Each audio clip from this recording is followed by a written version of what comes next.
Magandang araw, magandang hapon at magandang gabi sa ating mga kababayan sa iba't ibang panig ng mundong ito. Siyempre sa Luzon, Visayas at Mindanao, sa Banateros, Banateras worldwide. Shout out po sa inyong lahat. Muli po nagbabalik Coach Oli News PH o Coach Oli lang. Sana po pagpasok nyo agad dito ay mag-like po kayo ng vlog na ito. Okay? At sana doon sa mga hindi pa po nakasubscribe sa channel ni Coach Oli, ulitin ko po, Coach Oli News PH. Pakicheck nyo naman po, konting lambing lang, baka naman pwedeng mag-subscribe po kayo. Ito po ang ating magiging topic for today. BBM, tumangging sumagot ng tanong sa media. Naduwag nga ba? Okay. Pangalawa, Aimee, umiiwas kay Senator Bongo, Bato at Robin. Pangatlo, Tulfo, excited sa impeachment. Si Raffy Tulfo talaga. Medyo kakaiba. Okay, so yan po magiging topic natin. Ito talaga si Aimee, no? Nanalo lang, medyo kakaiba na. So, kailangan natin tawagin ang mga Aimee-natics. Hindi na po natin pagtatagalin. Dediretso na po tayo agad-agad dahil kay Coach Oli, bida ang balita. O, unahin na natin ito. BBM at Lisa Marcos Araneta. Uy, Lisa Araneta basta kung sino man yan. Ewan ko ba. O, basta tumangging humarap sa media. O, pag-usapan po natin ito.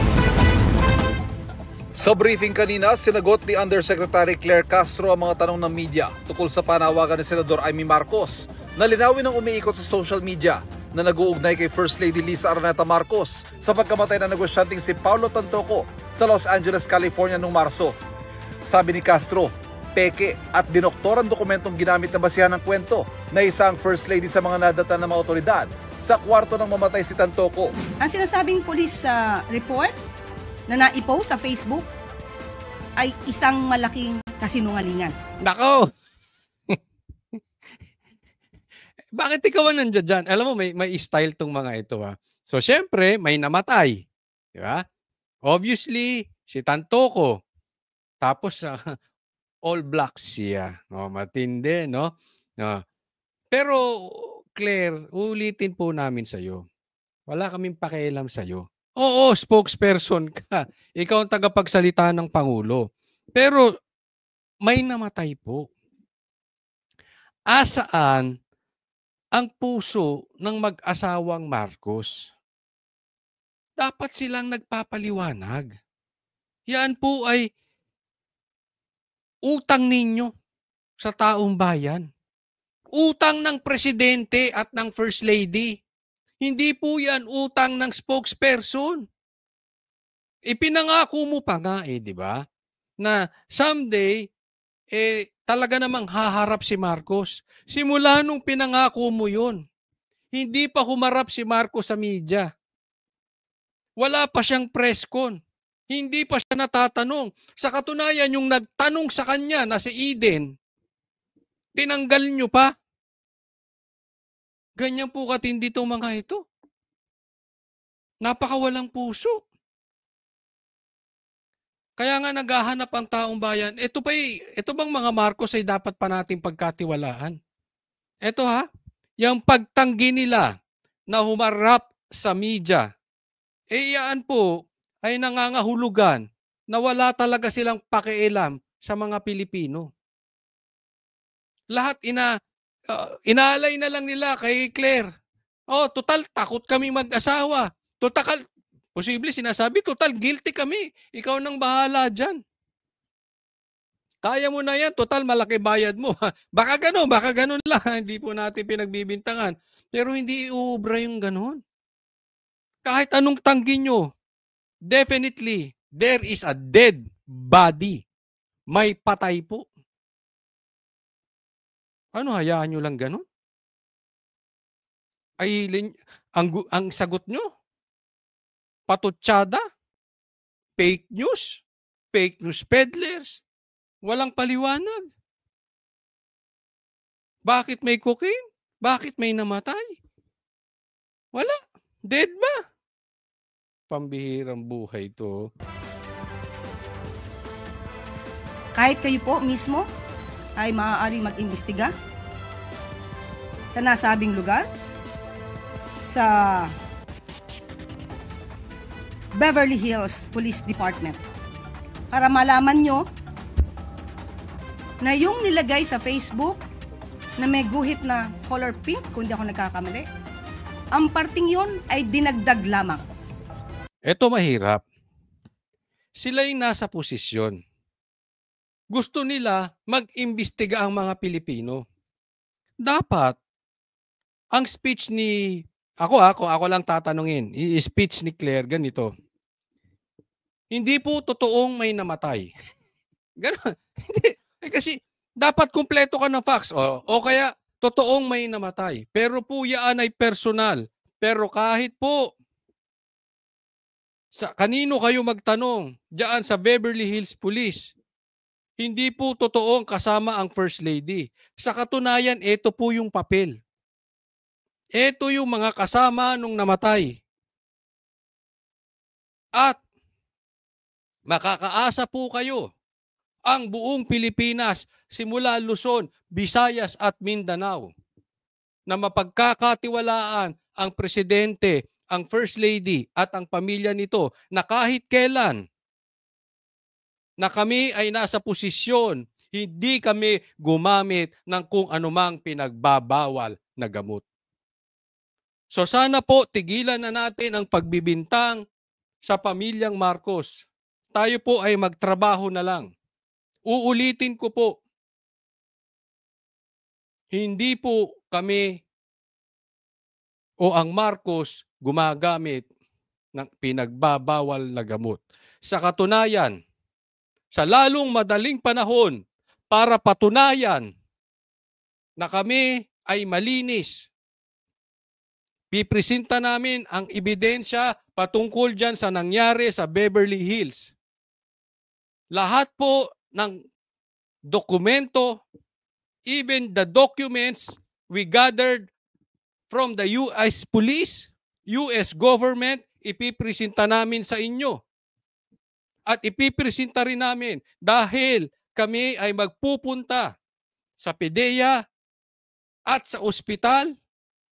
Mag-i-schedule po kami ng live TV coverage nang kami ay magpapa-hair follicle test.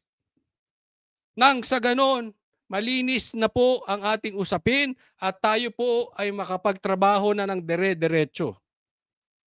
Uulitin ko po, kami humihingi ng pakikiramay sa pamilya, pero tapusin na po natin ito at kami po mismo ay tutulong sa pagtapos sa isyong ito, sa pagpipresenta at sa pagharap sa media. Ipipresenta namin ang kaukulang ebidensya sa lalong madaling panahon. Ganun dapat. Ganun dapat. Hindi kayo, tanungin ko. Kung ganung klaseng presentasyon, sino ang mas gusto nyo maging spokesperson ng presidente? Si Claire o ako? Hindi tayo nagmamalaki na tayo matalino. Okay? Mas matalino yan, abogado yan eh. Ang punto po dito, dapat hindi yung sarili ninyo ang nililinis nyo. Dapat yung confidence ng taong bayan, yung hinaing ng taong bayan, yung iyak ng taong bayan, ina-address nyo. Nakikinig kayo. Dahil hindi po ang paglilinis ng pangalang Marcos ang importante. Ang importante rito, yung hinaing, yung iyak ng mga Pilipino. Dapat maipaliwanag. Dapat maipakita na kayo ay merong gobyernong masasandalan. Tunay, transparent,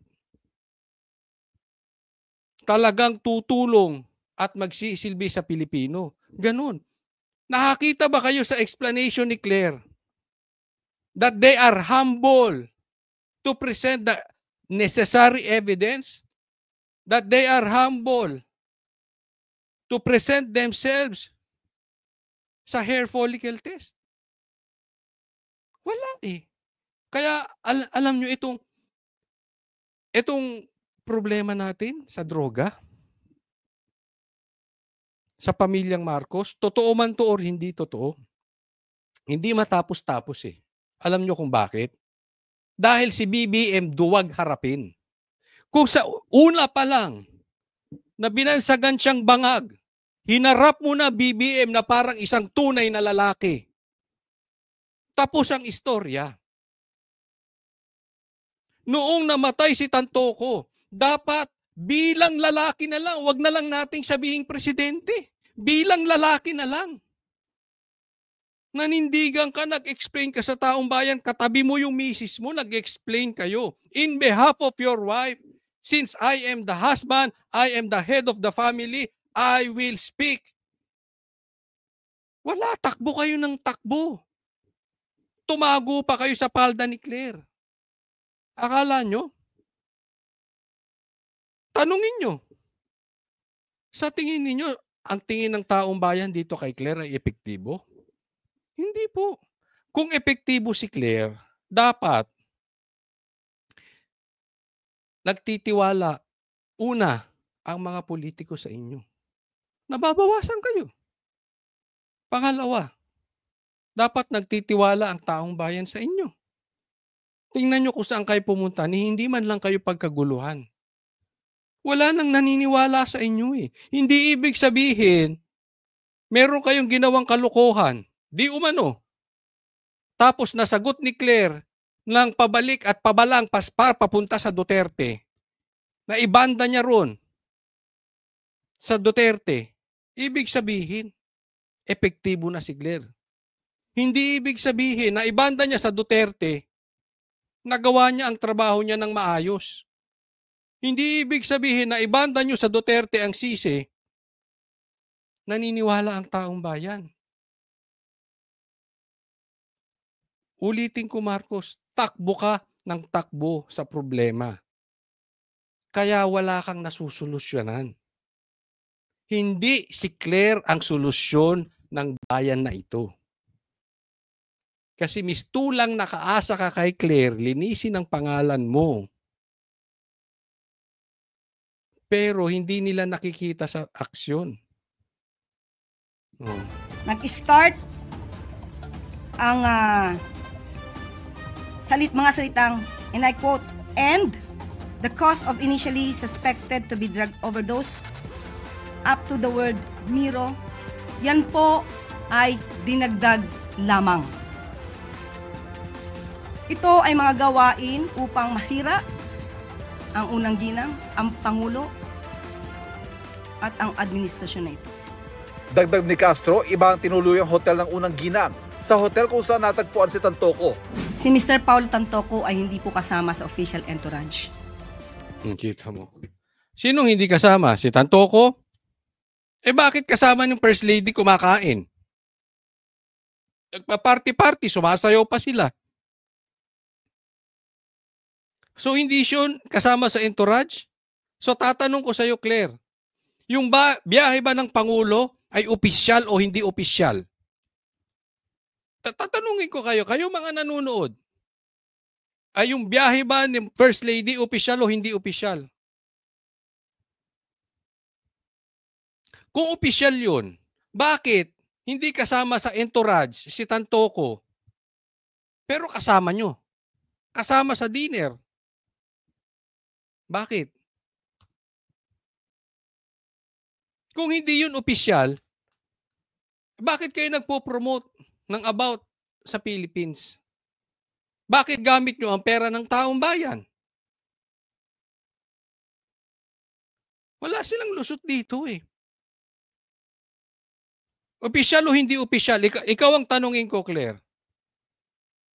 Sino kasama sa ano niya? Yung asawa ni Tantoco?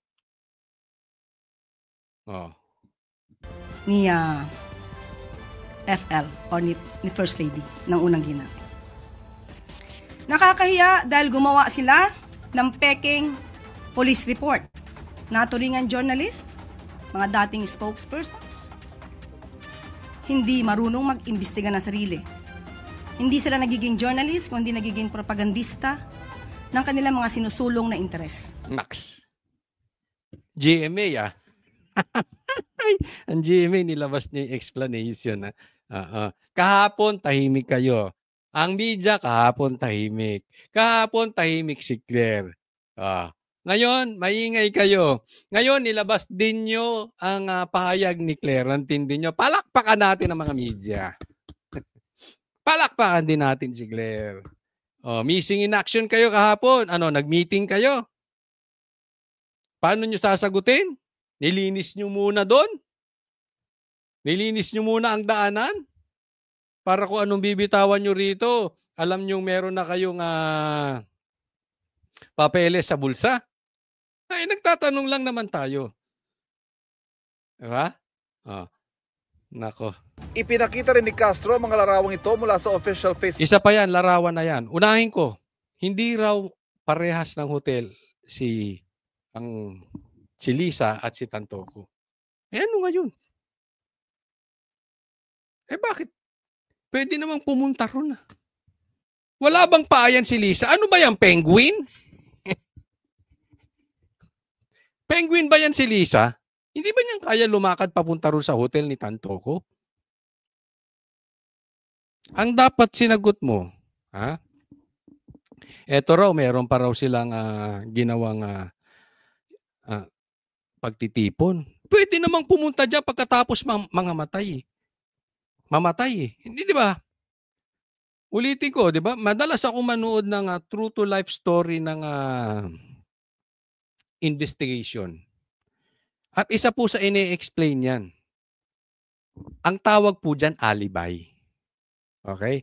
After the commission of the crime, yung tao sisiguraduhin, pupunta agad sa isang sitwasyon na maraming makakakita sa kanya.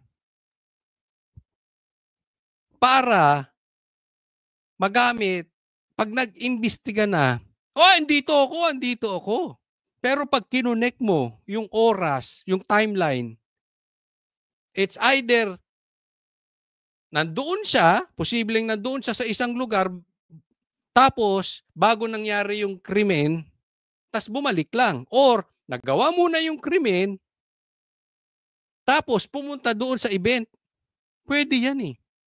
Pero pag tiningnan ninyo, hindi sabay. Hindi sabay yung oras ng pagkamatay at saka yung oras ng event. Alibi.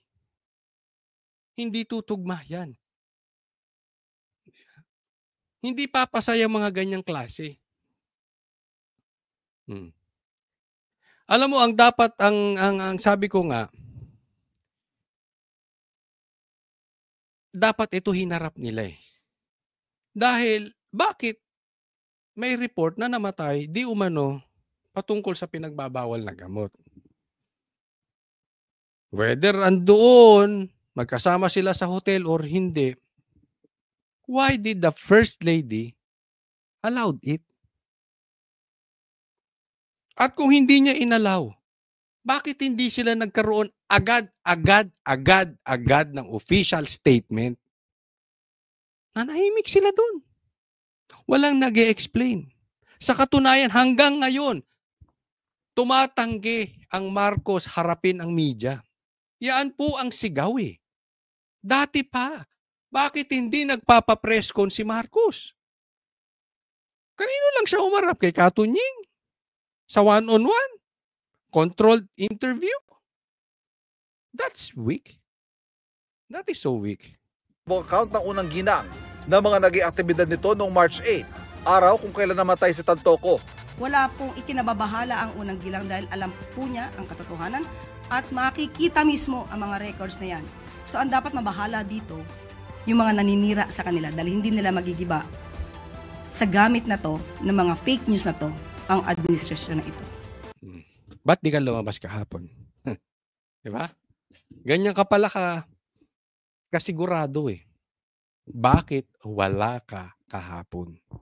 Ngayon ka lang lumabas. May problema po tayo dito. Bakit? Iba sinasabi ng aling ito at iba sinasabi ni Vice President. Ang nagsalita ang Vice President na may nangyari diyan at may namatay na drug overdose. At nung dumating yung pulis, nakakalat ang Coca-Cola at pati panturok, injectables sa lamesa. May dead body, may droga. At ang cause ng kinamatay, overdose. Ngayon, matindi po ang pagtanggi ni Claire dito. Hindi po to generic na tinawanan. Pansinin nyo nung sinabi ni Tatay Digong na bangag si Marcos, anong ginawa? Itinanggi ba ni BBM? Hindi. Hindi niya sinagot ng diretso. Tawa siya. Baka nagtitake lang siya ng fentanyl. Di ba?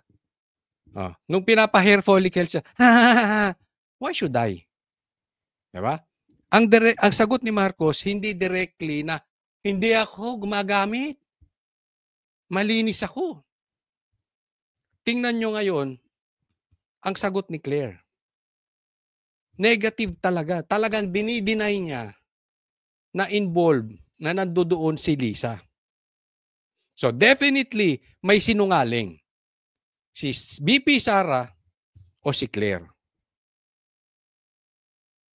Okay? Kayo tanungin ko, sa tingin ninyo, sino ang nagsisinungaling? Si Claire bilang tagapagsalita ni Lisa o sa tawagin ko ng tagapagsalita ni Lisa. Si Lisa ang involved dito. Bakit siya nagsasalita? Gamit ang pera ng taong bayan. So, sino nagsasabi ng totoo? Itong tagapagsalita ni Lisa? O itong si BP Sara? Patas po kaming banateros. Patas ako. Pag mapatunayan nagsisinungaling si BP Sara, pinapangako ko sa inyo, babanatan ko si BP Sara. Pero kung tatanungin nyo ako, I choose to believe BP Sara kaysa sa babaeng ito. This is the same person na fake news. Pero hindi niya mabanatan si Marcos pagdating doon sa sinasabing walang pumasok na baril sa KOJC. Sa madaling salita, walang sasabihin totoo ito. So ako, mas naniniwala ako kay BP Sara. Ngayon, sabi ko nga, kung si BP Sara ay nag-fake news, asahan nyo babanatan ko. Pero kung ang nagpe-fake news si Claire, masama sa institusyon yan. Bakit? Kasi na-weaponize ang PCO sa kasinungalingan. Pera ng taong bayan ginagamit sa kasinungalingan ng presidente. Ahensya ng gobyerno, official, ginagamit ng presidente para makapanloko ng bawat isang Pilipino. Matindi po to. Matindi tong pagtanggi na ito. Dahil kung ito, si Claire ay nagsisinungaling, sinisira nila ang ahensya ng PCO. Sinisira nila ang tiwala. Yung mga susunod, asahan ninyo wala na silang tiwala sa PCO. Ngayon na nga lang may pakinabang ba PCO? Kumuha pa sila ng sekretaring duwag. Personal, buti pa nga to si Claire nakasagot May pakinabang ba PCO? Wala din. Anong purpose ng PCO? Para atakihin lang ang Duterte. Meron ba silang platapormang pinapakita na nakakatulong sa taong bayan? O ginagamit ang opisina laban sa Duterte? Kaya matindi itong kung nagsisinungaling to si Claire, dapat may managot dito. Ulitin ko, kung si Sara ang nagsisinungaling, dapat managot siya. Pero kung si Claire ang nagsisinungaling, dapat makulong tong mga to. Ginagamit ang ahensya ng taong bayan. Ganyan na po kalupit ang mga Pilipino ngayon. Oh, fair tayo ha. Hindi naman tayo double standard.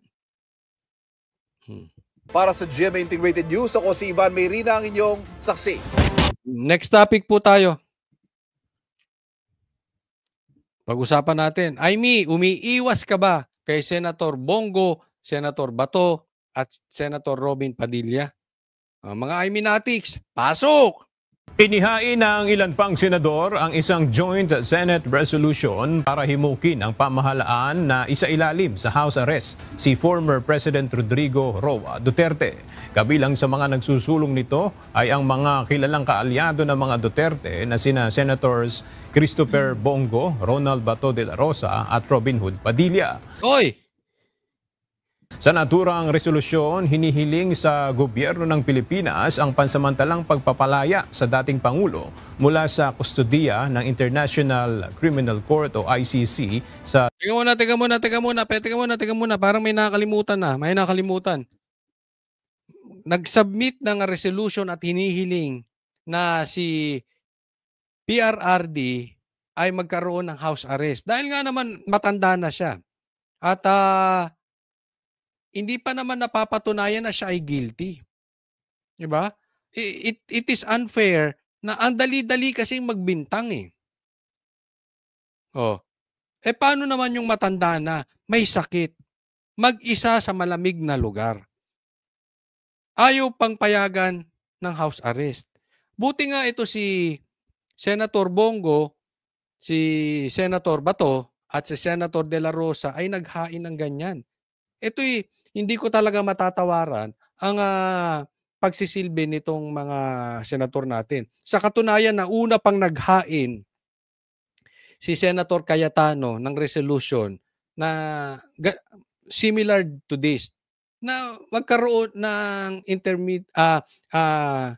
interim release or house arrest kay PRRD. Diba? Hindi sila yung traidor na katulad ni Bongbong Marcos na sabi niya BFF daw siya ni BP Sara. Pero anong ginawa niya? Trinaidor niya si BP Sara. Pinalibing ni PRRD yung tatay nila sa libingan ng bayani tapos pinakidnap naman si PRRD. Hindi siya katulad ni Bongbong na kaya nga sabi ni Chavit Singson, wala siyang tiwala na dito kay Bongbong kasi nakalimot na. 'Di ba? Pagkatapos nagabit si Chavit, nakalimot na. Ganon din naman si Pastor Kibuloy. Ang laki na inaitulong ni Pastor Kibuloy diyan kay BBM. Pero anong nangyari? Kinalimutan din. Inatake pa si Pastor Kibuloy gamit si Torre dahil kaalyado ni Pastor Kibuloy si PRRD. 'Di ba? That is public knowledge. Alam naman nating lahat 'yan.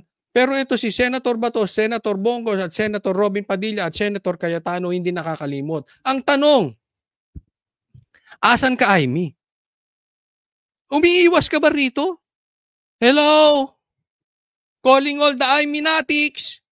Where are you na? Here na me. Nanalo ka lang? Tahimik ka na, Aimee? Ay, pambira. Wow. Diba? Buti pa yung mga kasama mo. Senador, naghain ng resolusyon. Ikaw, anong sabi mo? Iuwi mo si PRRD? Andiyan ka sa gilid? Pakukuya-kuyakoy ka lang? Wala kang silbi, Aimee. Huwag na natin pagtalunan dito. Ako eto, sabihin ko sa inyo. Alam nyo naman si Coach Oli, hindi tayo nakikisama sa mga awayan dito, kaliwat kanan. Hindi ako mahilig sa ganun. Para sa akin, katsipan lahat yan. But anyway, kung gusto nila mag-away-away o gusto nila mag-away babae, bahala sila. It's up to them. No? Channel nila yun eh. Pero wag na sanang isama yung mga manunood. Dapat nagtutulong-tulong na lang tayo. Wala po akong kinakampihang grupo. Alam nyo naman yan. Hindi tayo maano. Pero, simula't simula pa naman, ayaw na namin si Aimee. So wala po kaming kinakampihan dito. Sa katunayan, simula't simula ayaw din namin si Bongbong.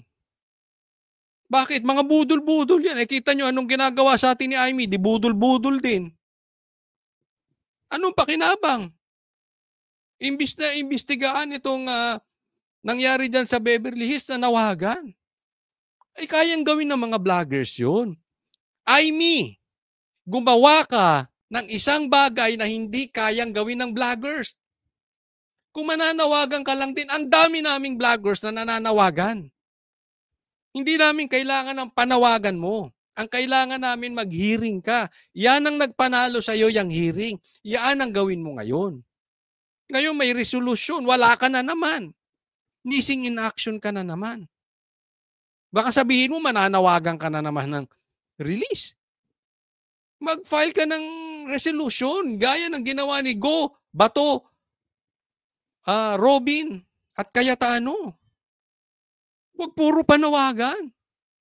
Huwag ka nang gagawa na kayang gawin ng mga vloggers mo. Kaya dapat din na natin pinagtatalunan tong Amy na ito eh. Magtulong-tulong lang tayo, sabihan ko anong dapat niyang gawin. Pambihira to si Amy oh. Magkaroon ka naman ng pakinabang sa Duterte. Purong kayo mga Marcos na lang nakikinabang sa Duterte ha. Sige, magbigay kayo o kayo, sige, mga Iminatics, lahat kayo, kahit sino. Sabihin ninyo, anong pakinabang ng Duterte sa Marcos? Eh puro Marcos ang nakikinabang sa Duterte.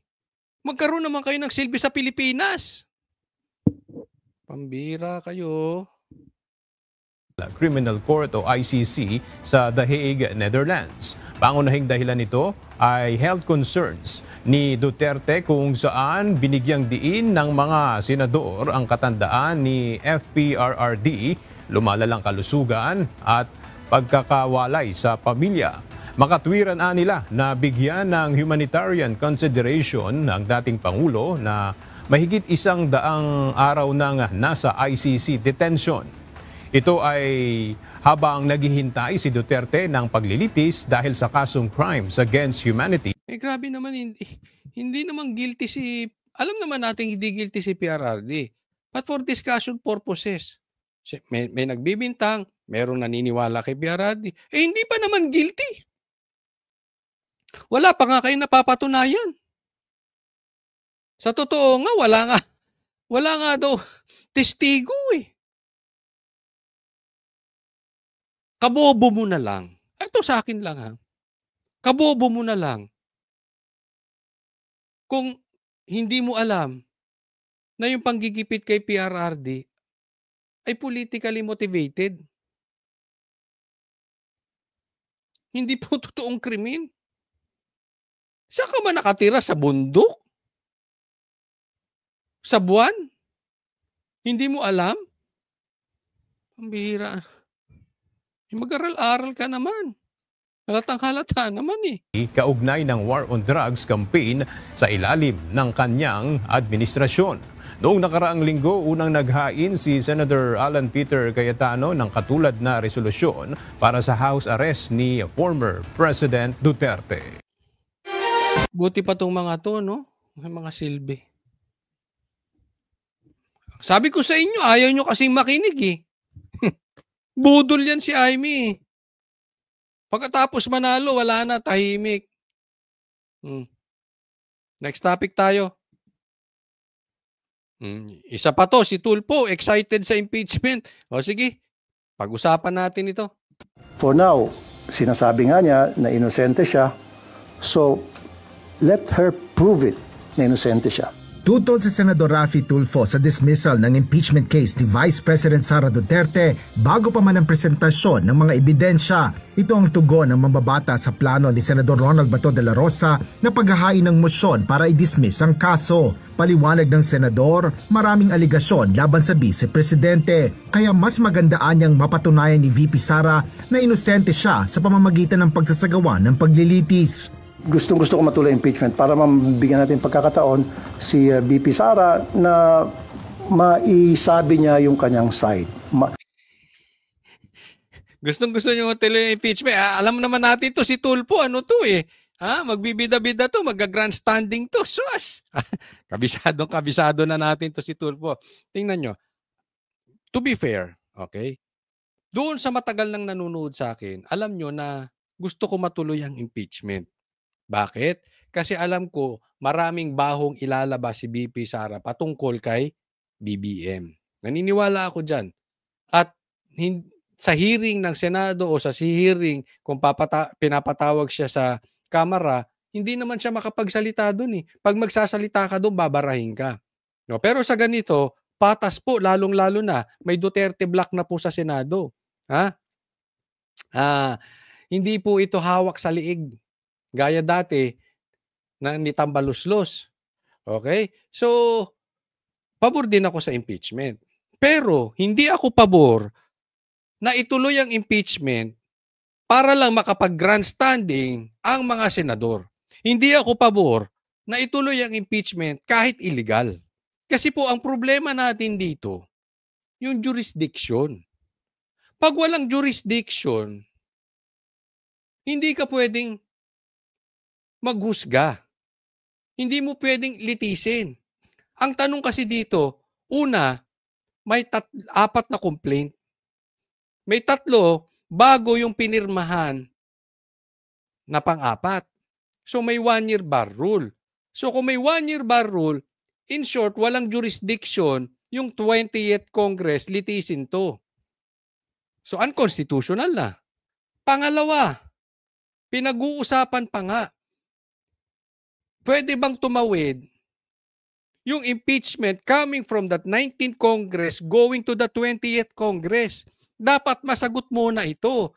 Kasi, ang sabi nga dito, kung itutuloy ang impeachment at illegal pala ito, kukwestiyonin din, aakyat din to sa Supreme Court, lahat nung nangyari, walang nakinabang. Except yung mga senador na nag-grandstanding. Siyempre, TV yan eh. Pakitang gilas yan. Lalo na kung may pagka-vlogger yung senador. Diba? Bida-bida yan. Kung may mga vlogger ng bida-bida, may mga vlogger na lalo yung politiko. Di ba? Alam naman natin yung grandstanding na yan. Tapos yung pala, mababasura lang ng Supreme Court. Sa katunayan nga, pinag-e-explain ng Supreme Court ang Congress patungkol dito sa 4 na complaint. Ito ata ang hindi naiintindihan ni Tulfo. Meron munang dapat maliwanagan bago ituloy ang impeachment. At kung questionable ang jurisdiction, halimbawa, may nag-aaway sa kanto, may nagsuntukan. Pwede ba ako mag-decide sa kanila kung sino may kasalanan at sinong ikukulong? Hindi. Bakit? Wala akong jurisdiction para mag-decide for them. Wala din akong karapatang magkulong for them. Merong may jurisdiction, sino ang mag-decide kung sino may kasalanan dun sa nagsuntukan. Same thing dito sa Senado. Paano kung didesisyonan nyo yan? Wala naman pala kayong jurisdiction. So kalma-kalma lang. Kalma-kalma lang. Huwag excited magpaka-grandstanding. No may bakbakan ng, naalala nyo to si Tulfo? May bakbakan ng BBM at Sara. Saan kayo? Tahimik kayo. Mas gugustuhin ko pa nag-take side kayo. Kaysa tahimik kayo dyan. Safety. Kaya alam nyo, ayaw sa inyo ng taong bayan. Bakit? Nakagitna kayo eh. Parang pinagsasabi nyo, sige maglabanan kayo Duterte, Marcos, Tulfo kami. Ganun ang dating nito. O baka pati ako i-libel mo ha. Opinyon ko to. Senador ka, hindi ka vlogger. Huwag kang balat sibuyas. Diba? Tahimik kayo eh. Kinidnap na doon si PRRD. Wala man lang kayong stand. Saan kayo nagpunta sa Pluto? Ngayon lang kayo nakabalik? Tapos ngayon gusto nyo magbida-bida sa impeachment. Hello? Mas maganda, di ba, ma-clear niya yung name niya sa pamagitan ng pagdidepensa niya doon sa impeachment at Hindi, mas maganda maklear muna kung may jurisdiction kayo o wala. mapapatunayan na inosente siya as opposed to yung mababasura before na magkaroon ng hearing sa impeachment. Nauna nang sinabi ni Senador Bato na kapag nagbukas na ang sesyon sa 20th Congress, una niyang kukwestiyonin ang jurisdiction sa impeachment case. Ngunit para kay Senador Raffy Tulfo, hindi na dapat ito pinag-uusapan dahil mayroon ng jurisdiction ng impeachment court sa kaso. Magkakaroon talaga ng hearing sa impeachment. It's just a matter of, siguro may maghihiling na matidismiss yan o ibabasura. Now, I'm not for it. Ang gusto ko magkaroon ng trial. Hindi porket you are not for it, sigurado kang hindi mababasura. May numero ka tandaan natin. Huwag tayong maglokohan. Yang botohan na yan, numero lang yan. May numero ka, Tulfo? Baka may influence ka pagdating sa vlog mo. Iba yun. Iba yung influence mo pagdating sa mga politiko. Sa mga katulad mong politiko. Iba yun. Tanong, may influence ka dyan sa loob? Baka nag-aantay. Sinong kakalabit sa kanya? Duterte ba? O BBM? But one thing for sure, I know hindi kakalabit ang Duterte sa'yo. Sinabi rin ni Senador Raffy Tulfo na tapos na ang usapin kaugnay ng issue sa delaying tactics sa pag-usad ng impeachment proceedings. Dahil unang pagkakataon na magiging Senator Judge, pinaghahanda ang mabuti. Di ba? Naghahanda na siya. Kasi una niyang pagkakataon. Sabi niya, unang pagkakataon, first timer sa impeachment trial. Sipin mo, first time mo maging senador. Tingnan niyo kung gaano kalaki to. First time mo maging senador. Tapos impeachment agad. Alam naman natin, nakatutok ang mga mata sa impeachment. Malaking panakinabang sa kanya yan bilang senador. Lalo na to si Tulfo, itong si Raffy, mahilig to sa grandstanding. Malaking pakinabang yan sa kanyang vlog. Malaking pakinabang yan kung siya ay may mas malaking pangarap sa 2028. Kaya nga, naghahanda na siya. Kaya excited yung mama. Yeah. Ni Senador Raffy Tulfo ang napipintong pagliliti sa Vice Presidente. Kumukonsultaan niya siya sa ilang abogado at dating justices ng Sandigan Bayan at Korte Suprema upang magkaroon ng sapat na kaalaman at makagawa ng intelihenteng desisyon. Asher Kadapan. Ay nako, ayan po ang kalagayan ng ating bansang Pilipinas. But antay-antay lang po tayo pero wag po nating hahayaan na mamatay po ang balita patungkol dyan sa namatay dyan sa Beverly Hills. I'm sure may mga lalabas sa lalong madaling panahon na ebidensya para patunayang nagsisinungaling na naman si Claire. Doon sa mga hindi pa po subscriber ng channel na ito, ng Nicole Choli, huwag kalimutan mag-subscribe po kayo at i-like nyo po itong vlog na to. Maraming salamat po. God bless everyone.